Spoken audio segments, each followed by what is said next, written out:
Okay, time to create a programming language called the Scheme Syntax Calculator. It's a simple one, but that's where we start, with something that just performs arithmetic just like a calculator would. Okay, so the source code is on the right. We're going to go through almost all of it today. But let's see what this program does first. So I run Python in order to start up my interpreter for the calculator language. Now notice that we don't have the normal Python prompt here. Instead, we have a calculator prompt. A calculator allows me to type in scheme expressions, and as long as the operators are just plus, minus, times, and divide, it will evaluate those for me. So it just multiplied 1, 2, and 3 together to get 6. Just adding gives us 0, just like in scheme, and we can have nested combinations. So there's 1 plus 2 and 4 divided by 8. Well, if we add 2 and 1/2 together, we get 2.5. And this can span multiple lines, and I can use whatever spacing I want.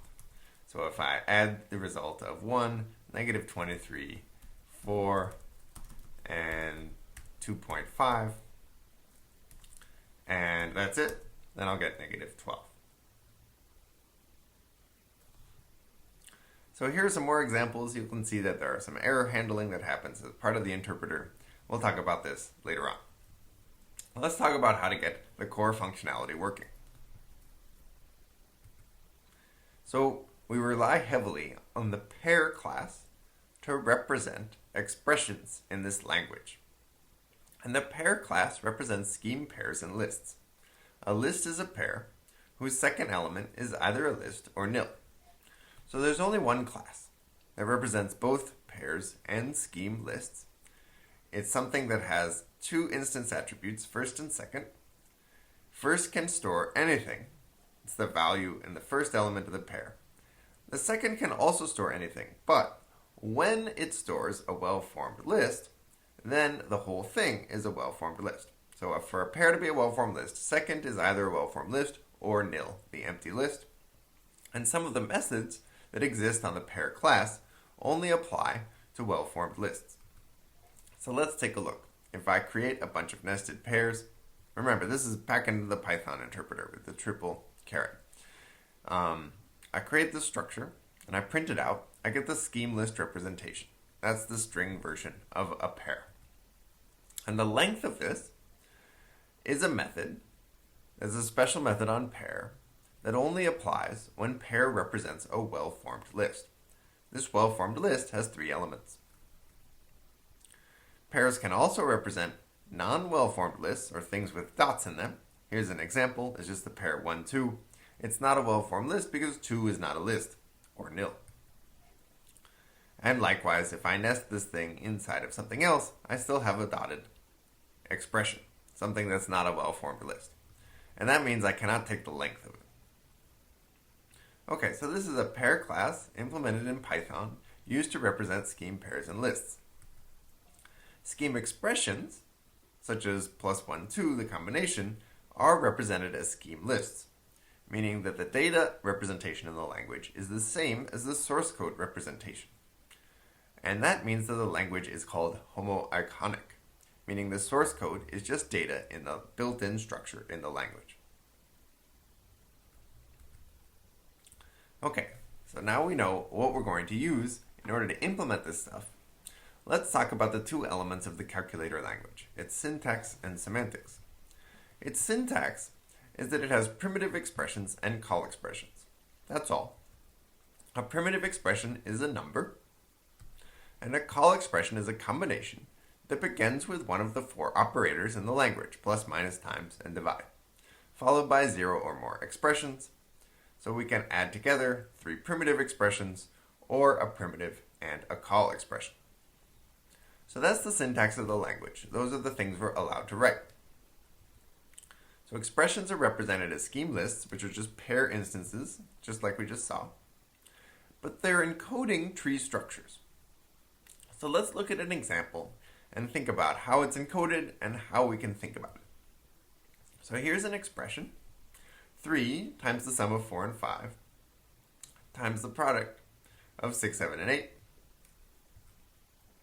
Think of this as encoding an expression tree. That's what it's going on. It's saying we're going to multiply three things. Here they are, 1, 2, and 3. And the first one is just the number 3. The second one is the sum of 4 and 5. And so this is a tree structure that's expressed by this expression. But if we actually look into our interpreter and see how this expression is represented, it's represented as pairs. And pairs have a first and second attribute. And when they are linked together in this way, they form lists. So the whole expression is 3 followed by something else. And that something and something else are the two branches of this tree that follow 3. So if we look at this branch, it's plus and then 4 and 5. That's this expression here. And times 6, 7, 8 appears here as another scheme list. So we have a scheme list that has a number as its first element, a scheme list as its second element, and another scheme list as its third element. And by nesting things in this way, we form expression trees. Okay, that's the syntax of the language and how we will represent it in programs. Let's talk about what it means. The value of a calculator expression is defined recursively. A primitive is a base case. A number evaluates to itself. A call expression evaluates to its argument values combined by an operator. Now, how do we get those argument values? Well, those are the values of the operand expressions. Now, how do we combine argument values? Well, if the operator is plus, then we just sum the arguments. If it's times, then we take a product of the arguments. Minus has some special cases. If there's only one argument, we negate it. If there's more than one, then we subtract the rest from the first. And divide has a similar structure. If there's one argument, we invert it. So divide 2 becomes just 1/2. If there's more than one, then we divide the rest from the first. Okay, so here's an expression, and here's an expression tree. We've used only the two simple operators this time. The way in which this gets evaluated is that first we have to find the value of all the operand subexpressions here and here, which means recursive definition. Those are call expressions themselves. And so, plus 4 or 5 is the sum of 4 and 5, which will give us 9. What's the product of 6, 7, and 8? That's 336. And what's the product of these three arguments, 3, 9, and 336? That's 9,072.